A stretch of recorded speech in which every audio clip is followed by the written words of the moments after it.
बचपन से ही मुझे ये ख्वाहिश थी कि मुझे देश के लिए कुछ करना है। मैं एयर वेपन इंडस्ट्री में शूटिंग में एकेडमी में ट्रेनिंग ले रही हूँ। मेरा बचपन का सपना था, मैंने सुष्मिता सेन को, ऐश्वर्या राय को देखते हुए अपनी लाइफ जी है। जब रिजल्ट अनाउंस होना था तो उस टाइम पे संकट मोचन के मंत्र चल रहे थे दिमाग में। It's feeling like top of the world. Hi guys, I am Tonakshi Karan, you are watching ENT live और आज मेरे साथ है मिसेस इंटरनेशनल ग्लोबल मिसेस तानी गौतम। हाय तानी, क्राउन इज लुकिंग अमेजिंग। कितनी एक्साइटमेंट होती है जब जब ऐसा कुछ जीत जाओ एंड देन जहाँ भी आप जा रहे हो हर कोई उस मोमेंट को याद दिलाता है जो बहुत खास रहा। क्या एक्साइटमेंट होती है या लगता है कि वाओ दिस वाज समथिंग जो मैंने एक्सपेक्ट नहीं किया था? It's feeling like top of the world.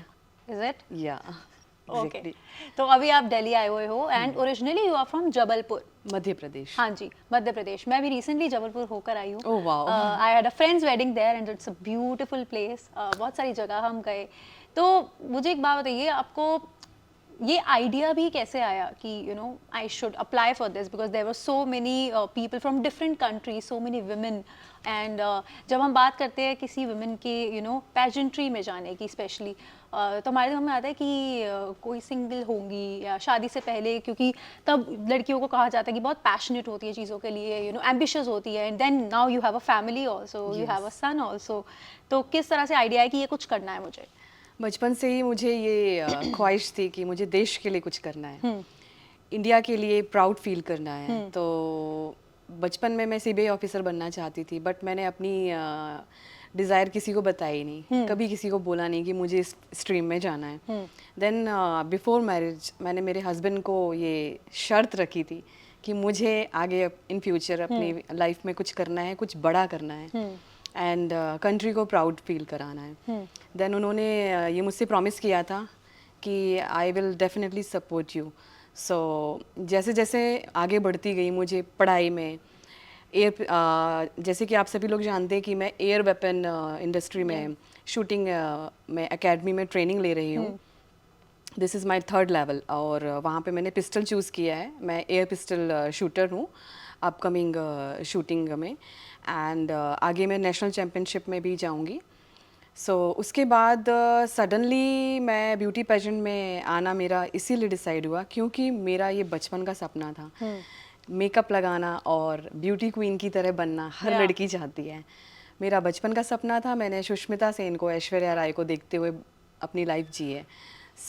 मैंने उसमें कदम आगे रखा, ऑडिशन दिए और बाय लक मैं सिलेक्ट हुई। अपनी मेहनत से, मेरी जो नेशनल डायरेक्टर है अमीषा चौधरी, उनके गाइडेंस से मैं आगे बढ़ी और इंटरनेशनल मैंने परफॉर्म किया। बट इसकी कोई तैयारी चल रही थी? बिकॉज जैसे आपने खुद बोला कि कहाँ पर आप वेपन के साथ कर रही हैं और शूटिंग की तैयारी कर रही हैं, कहाँ बचपन में आप CBI ऑफिसर बनना चाहती थी, ना अचानक से पेजेंट्री में आना। तो इसकी तैयारी कब की, कितने टाइम पीरियड के अंदर की है आपने? तैयारी में मुझे साल भर लगा है क्योंकि जब मैंने नेशनल में ऑडिशंस दिए थे, नेशनल पेजेंट किया था मई 2023 में, 2nd रनर अप विनर हुई थी मैं उसमें। उसके बाद ही मुझे बता दिया गया था कि आपको इंटरनेशनल परफॉर्म करना है, रिप्रेजेंट करना है इंडिया को। मेरी प्रिपरेशन तभी स्टार्ट हो गई थी एंड दिसंबर 2023 से मैंने घर से निकलना स्टार्ट किया ट्रेनिंग में, क्योंकि आपको घर से बाहर रह के ट्रेनिंग होती है, डिफरेंट जगह प्लेसेस पे होती है। दिल्ली में मेरी ट्रेनिंग हुई है लेफ्टिनेंट रीटा गंगवानी के अंडर में, poise and posture etiquettes, ramp walk and confidence and Q&A, question and answer delivery के लिए। मुंबई में voice and smiths, Monaz Ranaina and Raj Barua sir के अंडर मेरी ट्रेनिंग हुई है एंड पुणे में तन्वी खरोटे के अंडर मेरी रैंप वॉक ट्रेनिंग हुई है।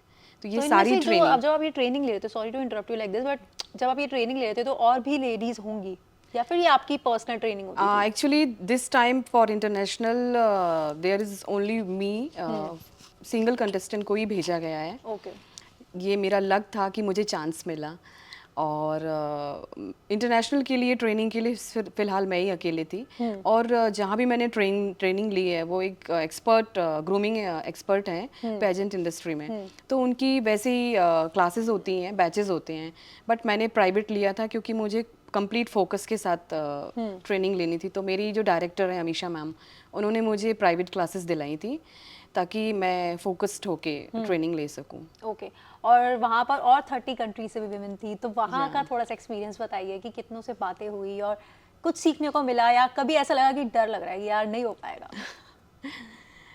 कंट्री छोड़ के पहली बार गई थी, अकेले गई थी, तो डर थोड़ा बहुत था, बट काफ़ी अपनापन लगा। मलेशिया में काफ़ी अच्छे लोग हैं, वार्म वेलकमिंग हुई है मेरी, एंड सारे कंटेस्टेंट डिफरेंट कल्चर से हैं बट सिमिलर, तो सारे कंटेस्टेंट एक दूसरे को सपोर्ट कर रहे थे। तो कहते हैं ना कि women should support each other, so instead of competing, so हमने एक दूसरे को समझा। टाइम लगा थोड़ा सा, 1 और 2 डेज लगे, बट एक दूसरे को समझा क्योंकि हम विमेन हैं, मैरिड हैं। बहुत से ऐसे कंटेस्टेंट थे जो 1 ईयर मैरिज हुई है उनकी, और 1 ईयर ही हुआ है और कंपटीशन में आ गए। बहुत से ऐसे हैं जिनको 30-40 ईयर्स हो गए हैं मैरिज के, एंड फिर भी वो मॉडल की तरह अपने फिगर को मेंटेन करके रखा हुआ है। तो truly I said, I will say that it was a tough competition there. So वहाँ पे अपने आप को मैंने कभी डगमगा कर नहीं देखा कि मैं हार जाऊँगी या फिर मैं अपने आप को छोटा महसूस कभी नहीं किया है, क्योंकि मेरी ट्रेनिंग ही इतनी सॉलिड हुई थी कि मुझे पूरा विश्वास था, आत्मविश्वास मेरा काफ़ी बढ़ चुका था कि मुझे अकेले रिप्रेजेंट करना है इंडिया को, एंड कभी भी कमज़ोर नहीं फील करना है। सो बट जैसे आप बोल रहे हो कि इतनी सारी विमेन आई थी, डिफरेंट कंट्रीज से थी, डिफरेंट कल्चर से थी, और किसी की शादी को 1 साल 2 साल, किसी की 30 साल भी, but at the end of the day it was a competition. तो क्या वो कम्पिटिटिवनेस आपको फील हुई वहाँ पर बाकियों के साथ कि कोई शायद ढंग से बात नहीं कर रहा है और हर कोई अपने में है, ऐसा कुछ भी लगा था आपको? 1 और 2 टाइम्स ऐसा लगा है, बट फिर मैंने उनको अपने में मिक्स कर लिया, क्योंकि ये आप में भी क्वालिटी होती है कि कभी आप बाहर जाते हो तो हमको हमारी ही तरह लोग नहीं मिलते हैं, बट हम में ये क्वालिटी होती है कि हम उनको हमारे मोड में कन्वर्ट कर लेते हैं। तो हम सारे एक फैमिली की तरह रहते थे, फ्रेंड्स की तरह रहते थे, तो कभी ये महसूस नहीं हुआ। सिर्फ स्टार्टिंग में फर्स्ट डे ही फील हुआ है थोड़ा सा, सेकेंड डे हम सारे एक फैमिली की तरह रहते थे, प्ले करते थे ट्रेनिंग के दौरान और मस्ती किया करते थे। और जब हमारा ब्रेकफास्ट टाइमिंग होता था, लंच टाइमिंग होता था, तो वो लंच हमारे हाथ में रहता था, लेकिन हम बातें किया करते थे, और सेल्फी होती थी और सॉन्ग प्ले किया करते थे, बहुत मस्ती होती थी। मतलब फैमिली की याद तो आती थी डेफिनेटली, क्योंकि कंट्री के बाहर रहोगे, अकेले रहोगे तो ऑफ कोर्स बेटा याद आता था और माँ याद आती थी, सभी को याद आते थे, बट हम सब फैमिली की तरह रहते थे। बहुत एंजॉय किया हमने। और जब जीती तो अंदर क्या चल रहा था जब नाम अनाउंस होने वाला था? यस, जब रिजल्ट अनाउंस होना था तो उस टाइम पे संकट मोचन के मंत्र चल रहे थे दिमाग में। इंडिया का फ्लैग दिख रहा था, देश याद आ रहा था, देश के लोग याद आ रहे थे, और आंखों में ढेर सारे आंसू भरे हुए थे। जीतूं या ना जीतूं, बस रोना है। क्योंकि अंदर से बहुत मैं इमोशनल हूँ बहुत ज़्यादा। सो इमोशनल मोमेंट था वो मेरे लिए। जैसे ही मेरा नाम अनाउंस हुआ है, पहले तो मुझे बेस्ट नेशनल कॉस्ट्यूम अवार्ड मिला, जो मेरे लिए बहुत ही इम्पॉर्टेंट था, क्योंकि उसके लिए हमारी डायरेक्टर अमीषा मैम ने बहुत मेहनत की थी, दिन रात मेहनत की थी, और काफ़ी टाइम से उसके लिए हम कॉन्सेप्ट तैयार कर रहे थे कि क्या करना है, कैसे करना है, चीज़ें कैसे प्लान होंगी। सो वो अवार्ड मिलना हमारे लिए बहुत ही बड़ी बात थी। एंड देन उसके बाद जब विनर अनाउंस हुआ तो मैं खुशी से फूल ही नहीं समा रही थी, मैं अपनी प्लेस से आगे मूव नहीं कर रही थी। सो हमारे जो कोरियोग्राफर डायरेक्टर थे, उन्होंने मेरा हाथ पकड़ के लेके गए, इंडिया मूव। सो बहुत ही भावपूर्ण मोमेंट था वो मेरे लिए, इमोशनल काफ़ी। आई एम श्योर होगा, बिल्कुल होगा, क्योंकि बहुत कुछ चल रहा होता है ऐसी सिचुएशन में, एंड देन आपको एक तरह से रहना भी है वहाँ पर, एंड वो आपको मतलब प्रिटेंड भी करना, that you are very strong, and मुझे क्योंकि एक थिंकिंग थी मेरे दिमाग में जब मैं इंडिया से जा रही थी, हितानी आप अकेले लेके जा रहे हो, सबकी उम्मीदें लेके जा रहे हो, तो पहले तो घबराना नहीं है, जीतना हारना अपनी जगह, सबके दिल को जीत के आना है। और अगर नहीं भी जीत पाते हो तो आप कैसे वापस आओगे। तो उस स्टेज पे मेरे दिमाग में बस यही चल रही थी सारी चीज़ें, क्या होगा अगर नहीं जीते तो, और जीते तो फिर क्या होगा। और जब बेटे से बात की जीतने के बाद my first time, God what was the उसकी तो reaction like? उसका रिएक्शन ही मतलब ऐसा था कि वो बस मुझसे बात ही नहीं कर रहा था कॉल पे। मम्मा जीत गई, my mama is international queen right Yeah. Now. And मेरी माँ उनके शब्द सही नहीं आ रहे थे, बस वो रोए जा रही थी। Wow. पूरी फैमिली मेरी बहुत खुश है, बेहद खुश है, और सारे लोग इंतज़ार कर रहे हैं। कल मेरा होम टाउन में वेलकम है और मुझे पता है मेरे हस्बैंड ने खूब पूरी तैयारी करके रखी हुई है। ओके, इस बार में डिस्कशन नहीं हुई है? हाँ, डिस्कशन नहीं हुआ है, सरप्राइज है मेरे लिए। वाओ, आई होप अच्छा सरप्राइज हो, बहुत अच्छा होगा आई एम श्योर। तो अब आगे के लिए क्या प्लान है?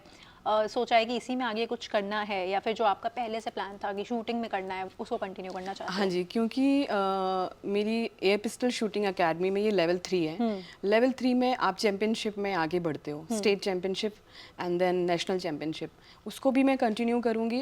एंड मेरी एडवोकेसी है विमेन एम्पावरमेंट, तो उसके लिए मैं प्रमोट करूँगी। और मैंने काफ़ी कुछ प्री प्लान किया है NGOs वगैरह के लिए, काफ़ी कुछ मैंने इनिशिएटिव्स सोचे हैं।